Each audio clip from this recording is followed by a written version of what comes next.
अस्सलामुअलैकुम तमाम सुनने वालों को। कैसे हैं आप सब? उम्मीद करता हूँ कि खैरियत से होंगे और जहाँ होंगे खुश होंगे। अल्लाह ताला आपको यूं ही खुश रखे और ज़िंदगी में कभी किसी चीज़ का मोहताज न करे।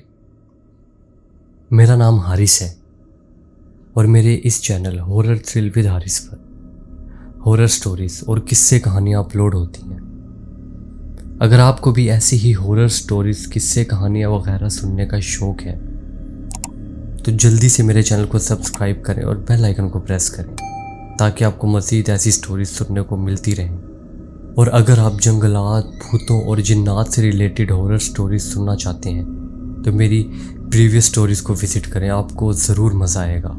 आपके साथ भी लाइफ में कभी कोई ऐसा इंसिडेंट हुआ है जो आपको लगता है कि शेयर करना चाहिए तो दिए गए व्हाट्सएप नंबर पर शेयर कीजिए, जो कि सामने आपको स्क्रीन पर भी शो हो रहा होगा। और नीचे डिस्क्रिप्शन में भी व्हाट्सएप नंबर और साथ इंस्टाग्राम आईडी भी मेंशन है, जहां मुनासिब लगता है वहां शेयर करें। इंशाल्लाह मैं आप सबकी भेजी गई स्टोरीज पर वॉइस ओवर करूंगा। तो जल्दी से अपने हेडफोन्स पहन लीजिए और किसी अंधेरी खामोश जगह पर बैठ जाइए और लाइट्स को ऑफ कर दीजिए ताकि कहानी को अच्छे से फील कर सकें। तो बगैर देर किए आज की स्टोरी की जानिब बढ़ते हैं।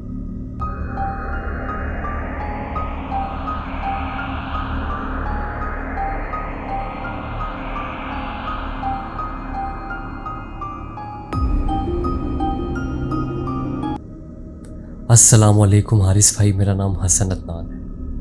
मैं कराची का रहने वाला हूँ। मैं पहले भी आपके साथ 2-3 स्टोरीज शेयर कर चुका हूँ और ये जो आज की स्टोरी मैं आपके साथ शेयर कर रहा हूँ ये भी बहुत मज़े की है। मैं जहाँ मार्केट में सामान वगैरह लेने जाता हूँ, राशन वगैरह, वहाँ पर काफ़ी सारे स्टोर्स हैं और उनसे मेरी अच्छी खासी दोस्ती भी है, काफ़ी बातचीत होती है उनके साथ। तो इसी तरह के एक स्टोर में एक शख्स ने मुझे अपना वाक़या बयान किया था कि जो उनके गांव में हुआ था। ये सिंध के एक दूर दराज गाँव का वाक़या है और तकरीबन 1970s का वाक़या है। तो उस बंदे से बातचीत करते हुए उसने ये पूरा वाक़या मेरे साथ ब्रीफली एक्सप्लेन किया। तो उसने कहा कि हसन भाई, ये तकरीबन 1970 का वाक़या है। हमारे सिंध के पीछे एक गाँव में वडेरा रहा करता था। तो उसने उस गांव में एक हवेली खरीदी जो कि बाकी आबादी से काफ़ी दूर थी और उसके दूर दूर तक कोई आबादी नहीं थी। बाकी गांव उससे काफ़ी ज़्यादा दूर था। वो हवेली काफ़ी ज़्यादा बड़ी थी और सदियों से वीरान पड़ी हुई थी। उस हवेली के साथ पीछे काफ़ी खुला मैदान था। उसके अंदर काफ़ी सारे खेत और फसलें थीं और वो इलाका काफ़ी ज़्यादा सुनसान था। बंदा तो वहाँ पर कोई नज़र ही नहीं आया करता था। तो ये जो वडेरा साईं वहाँ का था, इसने वो हवेली अच्छे दाम पर ख़रीद ली और इनका इन फ्यूचर ये प्लान था कि इस हवेली को बनाकर यहाँ पर रिहाइश रखी जाएगी या इसको दोस्तों वगैरह के लिए यूज़ किया जाएगा। यहाँ पर गैदरिंग्स वगैरह हुआ करेंगी और बाकी इस तरह के मीटअप्स। और इस वडेरे ने वो हवेली ख़रीद ली और 2 से 3 दिन बाद वहाँ पर कुत्ते भी छोड़ दिए गए, बड़े कुत्ते जो कि ऐसी जगहों की हिफाजत के लिए इस्तेमाल किए जाते हैं। और डेली इनके मुलाजिम की रूटीन होती थी कि उसने वहाँ जाकर कुत्तों को खुराक डालनी होती थी। अभी ये पहला ही दिन था तो ये वडेरा खुद भी उनके साथ चला गया। तो वहाँ जाकर इन्होंने क्या देखा कि जितने भी 3 से 4 कुत्ते इन्होंने वहाँ पर छोड़े थे वो काफ़ी ख़तरनाक और बड़े साइज़ के कुत्ते थे। उसके बावजूद वो चारों के चारों वहाँ पर मरे पड़े थे और चारों के सर उनके तन से जुदा थे और उनको देखकर ऐसा लग रहा था कि जैसे उनके जिस्म में से पूरा खून निकाल दिया गया हो। खून का एक कतरा तक नहीं था उनके उन मुर्दा जिस्मों में। ये चीज़ देखकर वो वडेरा काफ़ी ज़्यादा परेशान हुआ कि ये इतने ताकतवर और ख़तरनाक कुत्ते हैं, भला इनको किस चीज़ ने इस तरह मार दिया। तो वो सोचने लगा कि हो सकता है साथ के जो फसलें और खेत हैं और एक जंगल टाइप सी जगह थी काफ़ी बड़ी, वहाँ से कोई भेड़िया या वुल्फ का ग्रो आया होगा और उन्होंने इनको ऐसे मार दिया होगा। खैर ये तो ख़ुद को दिलासा देने वाली बात थी, क्योंकि वुल्फ भी अगर होता तो उनकी गर्दनें ऐसे तन से जुदा नहीं कर सकता था। खैर इन्होंने वो जगह साफ़ की और कुत्तों की लाशों को ठिकाने लगाया। उसके बाद उस वडेरे ने उसी जगह पर अपने 2 गार्ड तैनात किए, क्योंकि उस जगह की हिफाजत भी तो करनी ही थी, ताकि कोई नशेई वगैरह या कुछ इस तरह के लोग वहाँ पर ना आए जो कि वहाँ पर काबिज़ होने की कोशिश करें। 2 गार्ड्स को वहाँ पर रखा गया और वो गार्ड्स अपना सारा सामान लेकर, क्योंकि उनको वहीं रिहाइश रखनी थी, खाने पीने का बिस्तर वगैरह लेकर वहाँ पर पहुँच गए। और जो साथ में एक कंपार्टमेंट बना हुआ था ऐसे ही लोगों के लिए कि जो मुलाजिम वगैरह रखे जाते हैं हवेली के बाहर, वहाँ पर उन्होंने अपना सेटअप कर लिया। वो दोनों गार्ड काफ़ी ज़्यादा हट्टे कट्टे और बड़े थे, मतलब उनकी जिसामत एक्स्ट्रा ऑर्डिनरी थी, बड़ी बड़ी मूछें, और उनको देख कर ही खौफ आता था। उनके पास उनका असला भी था उस जगह की हिफाजत के लिए। अभी उनका वहाँ पर पहला ही दिन था। उन्होंने अपनी जगह सारी सेट की अंदर, और उसी जगह से जो उनका कमरा सा बना हुआ था वो हवेली से बाहर था, और उसी के अंदर से हवेली जाने का रास्ता भी था और बाहर जाने का रास्ता भी। अब उनको इसी तरह वहाँ पर बैठे बैठे और आपस में बातें करते हुए और यूं ही एक दूसरे के साथ टाइम स्पेंड करते हुए शाम हो चुकी थी। तो फिर उनमें से जो एक गार्ड था, जो देखने में काफ़ी हैंडसम भी था, वो काफ़ी बोर हो चुका था वहाँ बैठ बैठ कर। तो उसने कहा क्यों ना यहाँ से थोड़ी देर उठा जाए और हवेली की तरफ जाकर थोड़ी चहलकदमी कर ली जाए। दूसरा गार्ड तो बस वैसे ही बैठा हुआ था वहाँ पर और वो अखबार पढ़ रहा था। वहीं पर कोई पुराना अखबार पड़ा हुआ होगा, उसी को पढ़ रहा था। तो दूसरा गार्ड उठा वहाँ से और जो रास्ता हवेली के अंदर जाता था उसी रास्ते से वो हवेली की तरफ जाने लगा। तो हवेली के अंदर जाने से पहले एक काफ़ी बड़ा सा लॉन आता था जिसके अंदर काफ़ी घास भी उगी हुई थी, और वो सर्दियों के दिन थे जिसकी वजह से जो उस लॉन में दरख्त वगैरह भी लगे हुए थे उनके पत्ते भी काफ़ी ज़्यादा मुरझा चुके थे और पीले पड़ चुके थे, और घास में भी बिल्कुल जान ना थी, मुरझाया हुआ था। हालांकि वो घास था काफ़ी बड़ा बड़ा। तो उस गार्ड को उस लॉन के अंदर जाते ही काफ़ी अजीब सा एहसास होने लगा। मतलब कि वो डरता तो नहीं था, लेकिन उसको फिर भी दिल में एक ऐसा खौफ सा आने लगा। आप खुद सोचें कि वो जगह पर खाली सिर्फ एक हवेली थी, वो उसके आसपास सिर्फ खेत थे, उसके ऊपर से वो सर्दियों के दिन, उसके ऊपर से वो सर्दियों की रात थी, पत्ते मुरझाकर दरख्तों से नीचे गिरे हुए थे, और सामने बिल्कुल खंडर और वीरान पड़ी हुई हवेली थी। उसके हाथ में टॉर्च लाइट भी थी जिसकी लाइट से वो इधर उधर देख रहा था। तो अचानक उसकी टॉर्च जब हवेली की खिड़की पर पड़ी तो वहाँ से अंदर नज़र आया कि वो जो अंदर का मंजर है वो काफ़ी खस्ता हाल है। मतलब कि अंदर जितना भी फर्नीचर वगैरह पड़ा हुआ था और जो भी चीज़ें पड़ी हुई थी उन पर काफ़ी ज़्यादा मिट्टी थी, और अंदर फर्श पर भी काफ़ी ज़्यादा मिट्टी की तह थी। ऐसे लग रहा था कि सदियों से यहाँ पर किसी इंसान ने कदम तक नहीं रखा होगा। हालांकि जब उस हवेली को दूर से देखा जा रहा था तो वो ग्राउंड प्लस 1 फ्लोर लग रही थी, लेकिन अब पास आने पर पता चला था कि वो ग्राउंड प्लस 2 फ्लोर्स है। मतलब उसमें 3 मंजिलें थी। ये पास आकर उसको एहसास हुआ कि ये हवेली 3 मंजिला ऊंची है। उसके साथ साथ उस लॉन में पत्थर के स्टैचूज भी बने हुए थे और फाउंटेन्स भी, जो कि इस दिल दहला देने वाले मंजर को और ज़्यादा खौफनाक बना रहा था। खैर वो बंदा वहाँ से वापस जाने ही लगा था अपने उस रूम के अंदर कि जहाँ पर वो दोनों बैठे हुए थे। तो इतने में ही उसकी ऊपर नज़र पड़ी 3rd फ्लोर पर। तो देखता क्या है कि 3rd फ्लोर पर जो ऊपर रूम था और जो उसके वॉशरूम की विंडो थी वहाँ पर कोई औरत खड़ी हुई थी। उस औरत का कद काफ़ी लंबा था और उसके लंबे लंबे बाल पूरे जिस्म पर फैले हुए थे। उसके हाथ काफ़ी ज़्यादा काले और नाखून काफ़ी ज़्यादा बड़े थे। पूरा चेहरा स्याह था और आंखें बिल्कुल वाइट रोशनी की तरह चमक रही थी। ये देखने के बाद उसको ऐसा लगा कि जैसे ही उसने उस चीज़ की तरफ देखा है उसने उसको अपने कंट्रोल में कर लिया है और वो हिप्नोटाइज हो चुका है। वो काफ़ी चाह रहा था वहाँ से हिलना कि किसी तरीके वो वहाँ से हिले और कदम पीछे ले, लेकिन उसके तो जैसे जिस्म में से जान ही ख़त्म हो गई थी। वो औरत उसको देखकर मुस्कुराने लगी थी।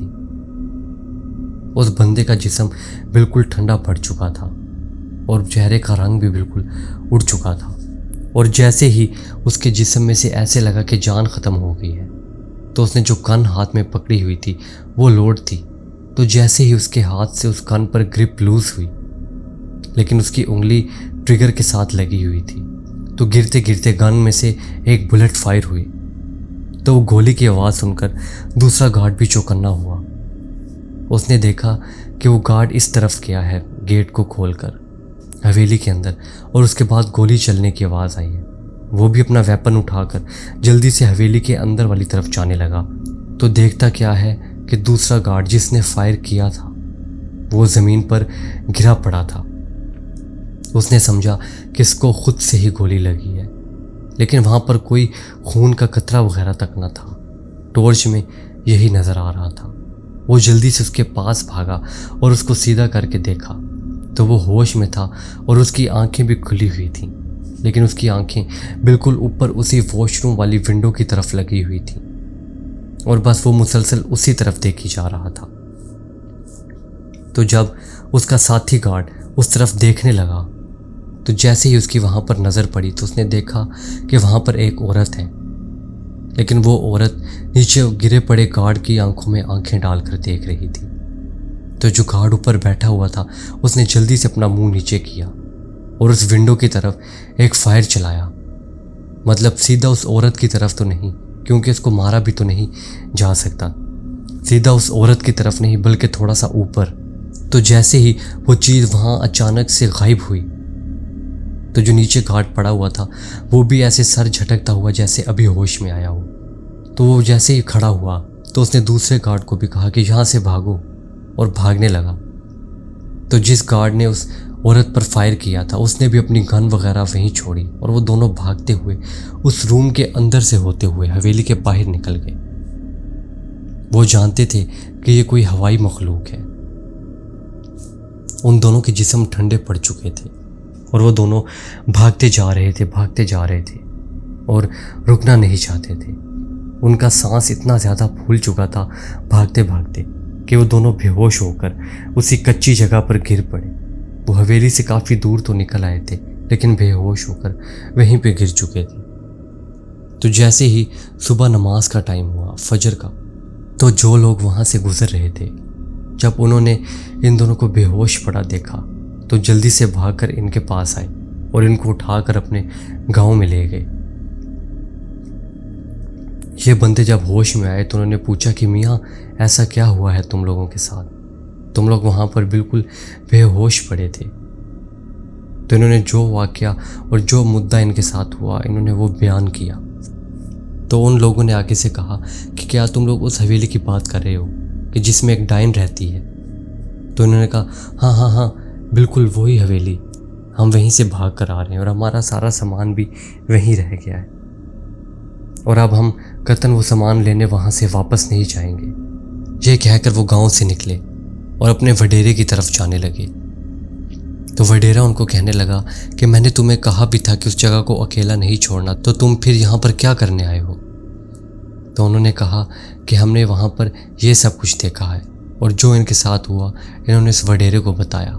तो वडेरा सोचने लगा कि शायद ये अपने से ये बातें इसलिए बना रहे हैं क्योंकि ये वहाँ पर नहीं रुकना चाहते, क्योंकि वो जगह काफ़ी वीरान थी और साथ पूरे खेत थे और ज़रा भी रौनक नहीं थी।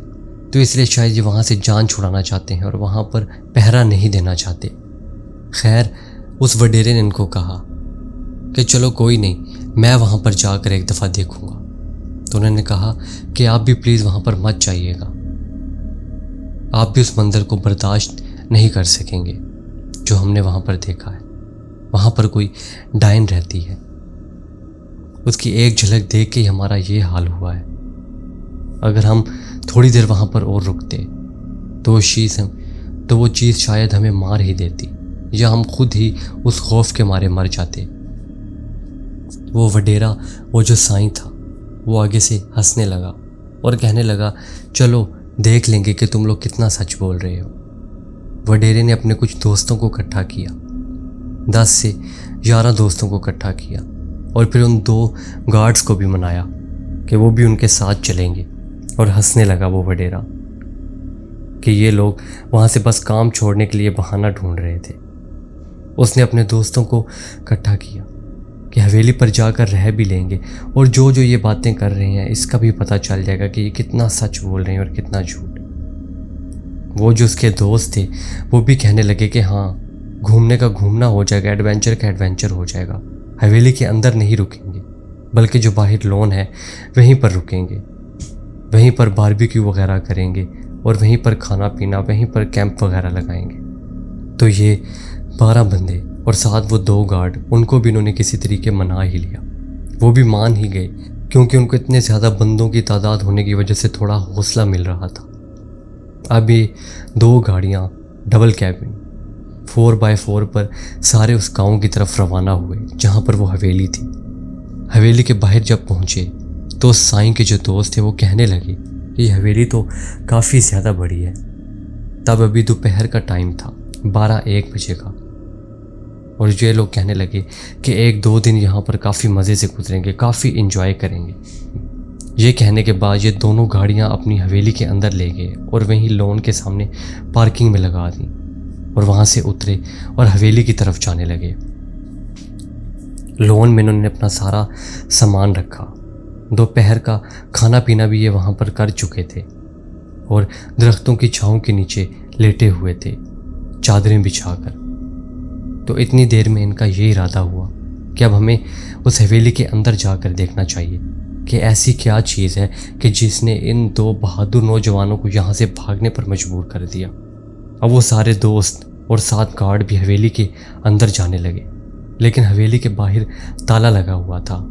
हालांकि वो जो वडेरा था उसके पास चाबी तो थी, लेकिन उस चाबी से वो ताला खुलने का नाम ही नहीं ले रहा था। तो इतनी देर में गार्ड ने कहा कि तुम सब पीछे हो, मैं इसको फायर करके खोलता हूँ। तो उन्होंने कहा हाँ, ये भी ठीक है। तो जैसे ही उस लॉक के ऊपर फायर किया गया तो वो ऐसे ब्लास्ट हुआ जैसे कोई लॉक नहीं, जैसे कोई ताला नहीं, बल्कि कोई बम हो। बिल्कुल ऐसे फटा जिसकी वजह से वो दरवाज़ा भी थोड़ा डैमेज हो गया। ये लोग काफ़ी ताज्जुब का शिकार हुए कि ये ताला था या क्या चीज़ थी।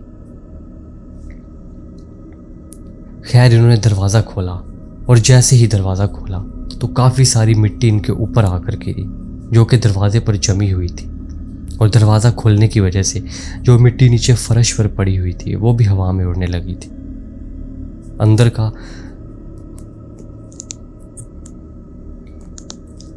का सब कुछ काफ़ी गंदा था और 3-3, 4-4 इंच मिट्टी की तह जमी हुई थी। लेकिन फिर भी इन्होंने अंदर घूमना तो था। अब ये अलग अलग टोलियों में होकर कोई किसी तरफ को घूमने लगा और कोई किसी तरफ को। जो मेन हॉल था उस हवेली का, उसमें 3री मंजिल से नीचे लेकर उसमें 3री मंजिल से नीचे फर्स्ट फ्लोर की छत तक, उसमें 3री मंजिल से ऊपर चैन के जरिए फानूस लटका हुआ था जो कि फर्स्ट फ्लोर तक नीचे आ रहा था और काफ़ी ज़्यादा हॉरर वाइब क्रिएट कर रहा था। जैसे पुराने ज़मानों के हवेलियों में फानूस लटके हुए होते हैं, खंडर पड़ी हुई हवेलियों में, बिल्कुल वैसा मंजर पेश हो रहा था। अब वो सारे लोग हवेली को विजिट कर रहे थे और कह रहे थे बेशक गंदी बहुत हुई है लेकिन काफ़ी अच्छी डील मिल गई है तुम्हें।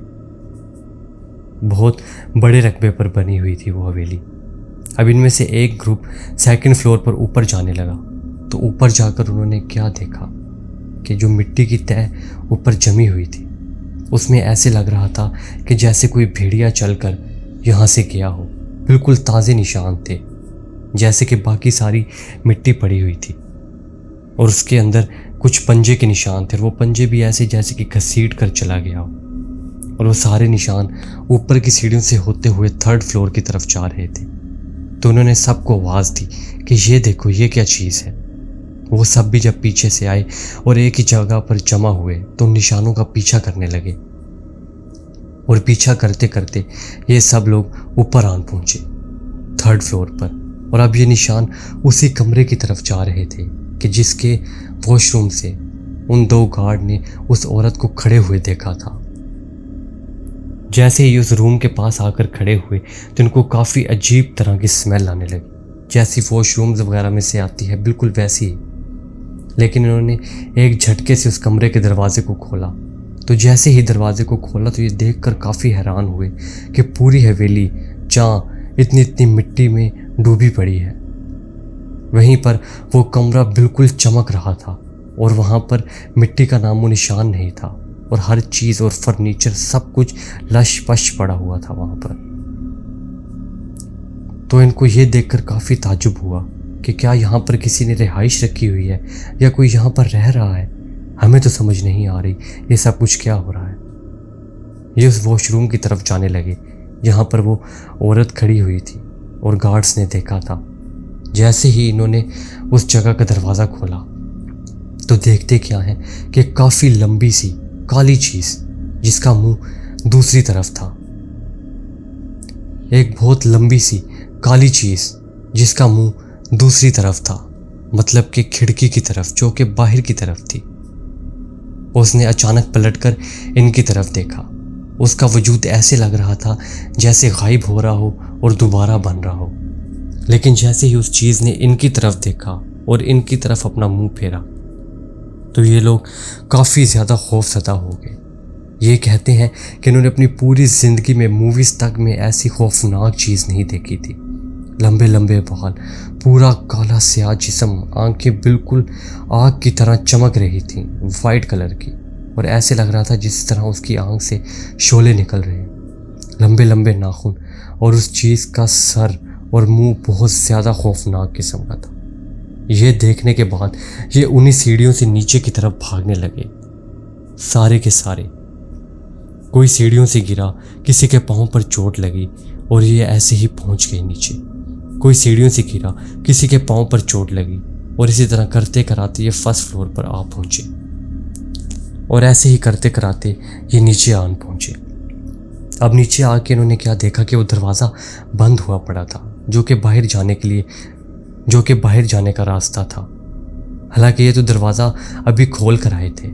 इन्होंने काफ़ी कोशिश की, काफ़ी टकरे मारी उस दरवाजे के ऊपर मिलकर, लेकिन वो दरवाज़ा खुलने का नाम ही नहीं ले रहा था। साथ ही साथ ये पीछे सीढ़ियों की तरफ भी देख रहे थे कि अभी बस वो चीज़ नीचे आ जाएगी। तो इन्होंने हड़बड़ी में वो जो साथ खिड़की लगी हुई थी जिसका कांच भी टूटा हुआ था, उसी को पूरा तोड़ा हाथों की मदद से और वहीं से छलांगे मारते हुए बाहर जाने लगे। छलांगे मारते हुए ये 3 से 4 फुट नीचे जा गिरते थे क्योंकि वो हवेली ग्राउंड से भी काफ़ी ज़्यादा ऊंची थी। इसके बाद जब ये लोग बाहर पहुंच गए थे तो इन्होंने क्या देखा कि ऊपर वही खिड़की जिससे ये भी उस औरत को देख कर आ रहे थे, वो इन्हीं की तरफ देख रही थी। और अचानक से उसका सर इतना ज़्यादा बड़ा होने लग गया, मतलब उसके सर का साइज़ भी बड़ा होने लगा और वो इनकी तरफ बढ़ने लगा। ऊपर खिड़की में से जिस्म वहीं का वहीं था, बस उसका सर बड़ा हो रहा था और साथ ही साथ आगे इनकी तरफ बढ़ रहा था और गर्दन लंबी होती जा रही थी और वो इतनी स्पीड से इनकी तरफ आ रहा था कि मानो उसमें किसी हवाई जेट का इंजन लगा हुआ। इतनी स्पीड से वो इनके पास आ रहा था और काफ़ी हौलनाक किस्म की आवाज़ें निकाल रही थी वो चीज़। ये मंजर देखकर ये सारे उस बाउंड्री वॉल से बाहर कूदने लगे, मतलब कि मेन एंट्रेंस से नहीं बल्कि बाउंड्री वॉल से बाहर निकलने लगे। इन्होंने अपना सारा सामान, गाड़ियाँ वगैरह वहीं छोड़ी और ये भी उन बंदों की तरह भागते गए तब तक कि जब तक ये सब बेहोश न हो गए। फिर उन्हीं गांव के लोगों ने दोबारा इनको वहाँ पर देखा ऐसे पड़े हुए कि 12 से 14 बंदे बेहोश हुए पड़े। सारे गांव वालों में से लड़कों को बुलाया गया, इनको उठाकर गांव तक पहुँचाया गया। जब इनको होश आया तो इनसे तमाम मुआजरा पूछा गया कि आखिर हो क्या रहा है। 1-2 दिन पहले कोई गार्ड जहाँ पर गिरे हुए थे और आज वो गार्ड भी हैं और उनके साथ और भी काफ़ी सारे बंदे हैं, ये चल क्या रहा है। तो इनके साथ जो कुछ हुआ इन्होंने उन गांव वालों को बताया। तो गांव वालों ने कहा कि क्या तुम उसी हवेली की बात कर रहे हो कि जिसमें डायन रहती है। तो इन लोगों ने कहा हाँ बिल्कुल, मैं उसी हवेली की बात कर रहा हूँ और मैं ही उधर का मालिक हूँ। कुछ ही दिन पहले मैंने वो हवेली ख़रीदी है और ये मेरा बहुत गलत फ़ैसला था। मैं अपनी गाड़ियाँ और तमाम साजो सामान छोड़कर अपने इन बंदों के साथ वहाँ से भाग निकला हूँ। यकीन माने जो चीज़ हमने वहाँ पर देखी है, अगर आप लोगों में से कोई देख लेगा तो वहीं पर मर जाएगा। तो वो लोग कहने लगे कि उस चीज़ के बारे में हम पहले भी जानते हैं। खैर, इन्होंने काफ़ी सारे बंदों को वहाँ पर इकट्ठा किया, डंडे वगैरह हाथ में पकड़े और इनको कहा कि हमारे साथ चलें। गांव वालों ने गांव में से काफ़ी बंदों को इकट्ठा किया, हाथ में डंडे और लाठियाँ वगैरह उठाई और साथ असला भी, और इन तमाम बंदों से कहा कि हमारे साथ चलो, अपना सारा सामान वहाँ से उठा लेना और गाड़ियाँ भी निकाल लेना। इन्होंने कहा कि हम वहाँ नहीं जाएंगे अब दोबारा। खैर, उन्होंने कहा कि हम लोग तुम लोगों के साथ हैं और तब तक वहीं रहेंगे जब तक तुम लोग अपना सारा सामान अंदर से निकाल नहीं लेते। उन तमाम बंदों के बीच में गांव का एक बुज़ुर्ग भी शामिल था जो कि काफ़ी ज़ईफ़ था। तो ये वडेरा उस बुज़ुर्ग से पूछने लगा कि यहाँ पर ऐसी क्या चीज़ है, आप तो शायद जानते ही होंगे। तो उसने बताया कि ये काफ़ी ज़्यादा पुरानी बात है। इस हवेली में एक पूरा कुंबा आबाद था। मियाँ बीवी, उनके 3 बेटे और 2 बेटियाँ इस हवेली में रहा करते थे। तो जो उनका सबसे बड़ा बेटा था वो एक लड़की को पसंद करता था। तो उसने अपने वालिद से कहा कि वो यहीं पर शादी करेगा। उसके वालिद ना माने, लेकिन उसने फिर भी उसी लड़की से शादी की और उसी को अपने घर बहू बना कर लाया। बेसिकली वो जिस लड़की को उस घर में ब्याह कर लाया था वो उस लड़के को पसंद नहीं करती थी, बल्कि उसकी नज़र उसकी हवेली पर थी। वो उसको हथियाना चाहती थी और वो ब्लैक मैजिक करती थी और इस तरह की रिचुअल्स करती थी, मतलब कि काले जादू से काफ़ी ज़्यादा वाबस्तगी थी उसकी। तो वो जैसी हवेली के अंदर आई तो उसने उस हवेली को हथियाने के लिए काले जादू का सहारा लेना शुरू कर दिया। तो वो काला जादू इतना स्ट्रॉन्ग था कि थोड़े ही दिनों में बहुत कुछ होने लगा। पहले उस लड़के के माँ बाप मरे, उसके बाद जो उससे छोटा भाई था वो बीमारी की वजह से चल बसा, और फिर सबसे छोटा भाई कुएं में गिरने की वजह से, और बाकी 2 बहनों की भी किसी वजह से मौत हो गई। अब वो बिल्कुल अकेला बचा था। उसका तो घर बर्बाद होकर रह गया था, लेकिन उसको अभी तक ये अंदाज़ा नहीं था कि ये सब कुछ उसकी बीवी करती है। अब वो एक दिन इसी तरीके घर वापस आया तो उसकी बीवी को पता नहीं था। वो जैसे ही उस रूम की तरफ गया, वही जो 3rd फ्लोर पर रूम था, तो जाकर क्या देखता है कि उसकी बीवी कुछ रिचुअल्स कर रही थी, वही रिचुअल्स जो काले जादू में यूज़ होते हैं। अब उसका आखिरी शिकार बस उसका शोहर था। उसके बाद वो हवेली पर काबिज हो जाती, लेकिन उसके शोहर ने उसको बिल्कुल पता ना चलने दिया कि वो उसको देख रहा है और खामोशी से नीचे चला गया। फिर अगले 1-2 दिन में जब उसकी बीवी घर नहीं थी, कहीं बाहर गई हुई थी, तो वो एक बाबा जी को वहाँ पर लेकर आया और पूरी हवेली का जायज़ा दिलवाया और फिर बताया कि उसकी बीवी इस तरह की कुछ हरकतें कर रही थी, और वो रूम भी दिखाया। तो उस बाबा ने कुछ हिसाब लगाने के बाद उसको बताया कि तुम्हारे घर पर काफ़ी ज़्यादा खबीस जिन्नात का कब्ज़ा हो चुका है और इनका बसेरा हो चुका है वहाँ पर। वो जो तुम्हारी बीवी है वो काला जादू करती है, तुम्हारे माँ बाप बहन भाइयों को भी उसी ने मारा है, लेकिन जो वो कर चुकी है उसको तो हम नहीं बदल सकते और ना ही तुम्हारे बहन भाइयों या माँ बाप को वापस लाया जा सकता है। लेकिन अगर वो तुम्हारे साथ कुछ करना चाह रही है तो उसको रोका जा सकता है, तुम्हारी जान को बचाया जा सकता है। उसके लिए तुम्हें बस वैसे वैसे करना पड़ेगा जैसा मैं तुम्हें बताऊंगा। तो जैसा उस बाबा ने बताया, उसके शोहर ने वैसा वैसा करना शुरू कर दिया। तब होता क्या था कि जब भी वो औरत अपने शोहर पर कोई रिचुअल करती थी या उस पर कोई काला जादू करने की कोशिश करती थी, तो वो रिवर्स होकर उसी पर चला जाया करता था और सारा असर उसके ऊपर होने लगा था। तो अब उसके ऊपर इतना ज़्यादा असर हो चुका था कि एक दिन इसी के चलते वो उस रूम के अंदर मर गई और उसके बाद वो डाइन बन गई और अब उसी घर में घूमती है और वो वहाँ से बाहर नहीं जा सकती, वहाँ पर कैद है और तब से लेकर अभी तक वो वहीं पर कैद है। ये बात सुनने के बाद वो वडेरा बहुत ज़्यादा खौफज़दा हुआ और काफ़ी ज़्यादा परेशान हुआ और कहने लगा कि ये जगह लेकर पता नहीं मैं कैसे फंस गया। खैर, उन्होंने सारा सामान अपना वहाँ से उठाया, अपनी गाड़ियाँ निकाली, उस जगह को लॉक लगाया और वहाँ से हमेशा हमेशा के लिए चले गए और कहा कि दोबारा अब कभी भी इस तरफ को हम रुख नहीं करेंगे। वो हवेली आज भी बिल्कुल बंद पड़ी है और वहाँ पर किसी का बसेरा नहीं है। तो व्यूअर्स, कैसी लगी आज की स्टोरी कमेंट सेक्शन में ज़रूर बताइएगा। अच्छी लगी तो भी बताएं, अगर अच्छी नहीं लगी तो भी बताएं, और आपको मज़ीद कैसे टॉपिक्स पर स्टोरीज चाहिए वो भी ज़रूर बताएं। मिलते हैं नेक्स्ट वीडियो में नेक्स्ट खौफनाक और थ्रिलिंग स्टोरी के साथ। तब तक के लिए अल्लाह हाफिज़, टेक केयर।